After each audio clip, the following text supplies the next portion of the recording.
Welcome, I'm Raul Lowry Contreras. This is the Contreras Report, Mexico edition. On June 6th, the Mexican middle class turned its back on President Lopez Obrador on Election Day.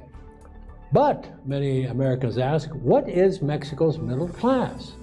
Most Americans have no idea that Mexico has one of the highest middle class populations outside the US, Canada, and Europe. Point number one. Mexico is the 10th largest country in the world with 126 plus million people. Its economy is ranked 10th now and will be number 5 in 10 years according to economic projections. Mexico's middle class is larger than many countries, including some in Europe. The middle class has become the target of sweeping examinations in the political sphere since the June 6th elections, in which wealthier parts of Mexico City voted for the opposition. They took 9 of the 16 boroughs. They took 9 away from the president's party.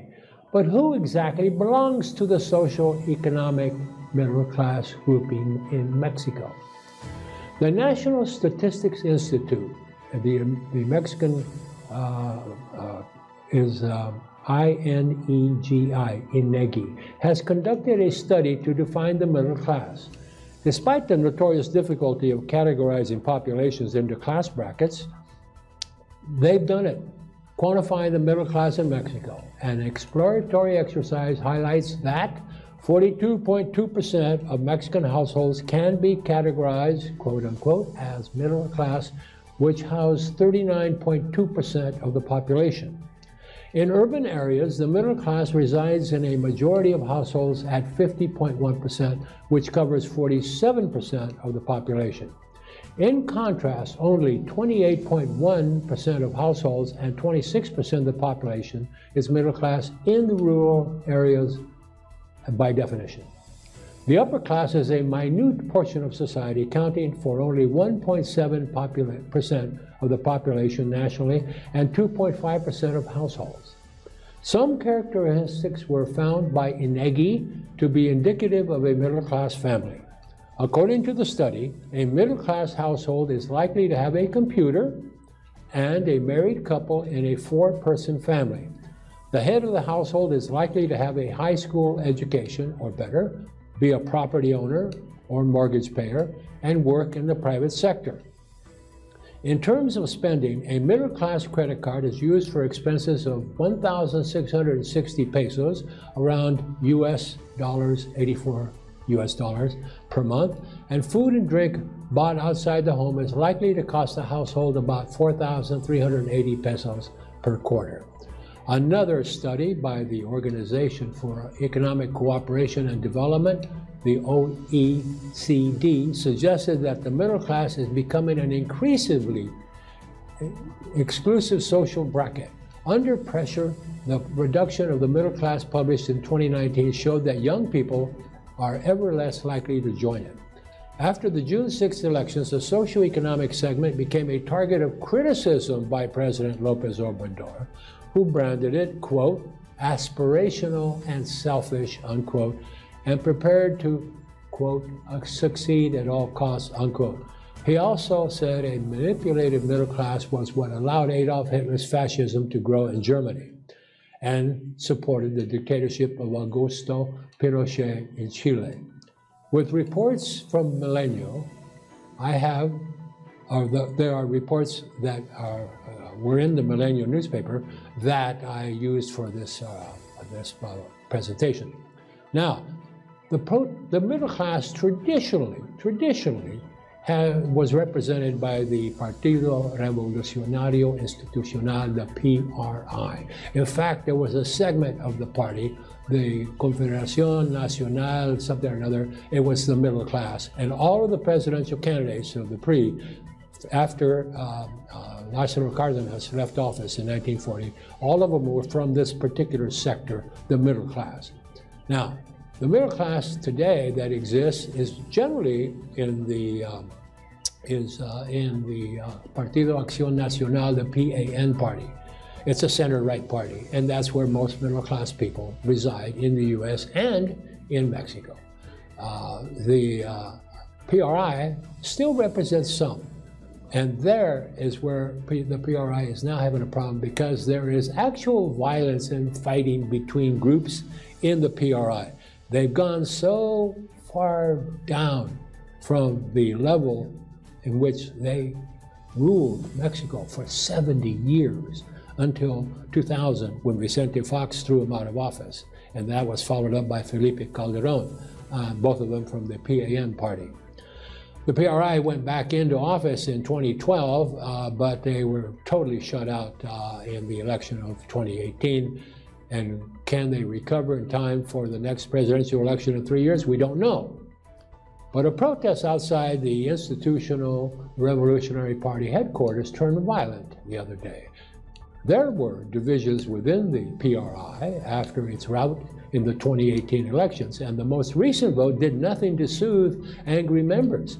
A 20-year-old man was wounded by a gunshot, and 2 other people received blows to the head in violent scenes at party headquarters in Mexico City on Tuesday last week. A 120-strong 6-hour protest that demanded the resignation of leader Alejandro Moreno due to the party's poor showing in the June 6th elections ended in a bloody fight. The party leadership and a rival faction blamed each other for the violence. The former blamed the ex-governor of Oaxaca, Ulysses Ruiz Ortiz, and Naleli Gutierrez, a one-time PRI federal deputy, for provoking the violence. Quote, "They are part of an armed command that came to attack our members. On the orders of Ulysses Ruiz and Naleli Gutierrez, an armed commando attacked hundreds of militants who were peacefully gathered supporting the leadership," unquote, read the official Twitter post of the PRI.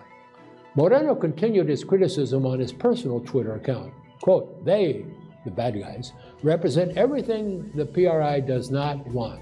These are the practices that have no place in the PRI," he wrote. He's speaking about violence. However, Ruiz blamed Moreno and other party leaders and said they were, quote, "responsible for any aggression suffered by the militants who are peacefully holding the PRI to account," unquote. That's funny. Peacefully and calling them militants in the same sentence. "This is a matter of politics," he added. "Protesters hold Moreno responsible for leading the party to defeat in 8 races for governor in the midterm elections. Paramedics treated 2 people at the scene, a man and a woman who had suffered blows to the head. The man who was shot was wounded in the back and was taken to the hospital. His current condition is unknown. The clash triggered the deployment of 150 police officers, and security officials said video footage was being reviewed to find out who fired the shots. Enmity between Ruiz and Moreno dates back to at least 2019, when the former unsuccessfully contested the party leadership. Ruiz was at the center of violent conflict while governor of Oaxaca in 2006. During 6 months of protest by members of the CNTE National Teachers Union and others, there were 30 extrajudicial killings, 311 arbitrary detentions, 381 wounded, 248 cases of torture, and the forced disappearance of 2 people, according to findings of a 2016 Truth Commission. The commission found Ruiz responsible for the crimes, but he was never prosecuted. Does that sound familiar? The PRI that ruled Mexico for 70 years is in shambles. Can it recover enough to be important in the next presidential election in 3 years? We don't know. But if it continues to be a house divided by ambitious criminals in its leadership, I doubt it. Mexico will be better off without the PRI. That's my latest view about Mexico's politics.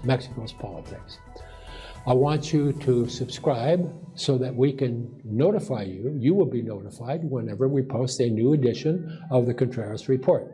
And if you have any comments or questions, the email address will appear on your screen in a few seconds, and you can write it down, write me, comment, ask your questions, and I'll respond either here on the podcast or in person by email to you, right to you. And if you have any comments, I will appreciate them. So, subscribe, Be here next time because you'll be notified, and we'll be here to give you the latest news out of Mexico. Thank you for being there. I'm Raul Lowry Contreras. This is the Contreras Report, Mexico edition. Thank you for being there.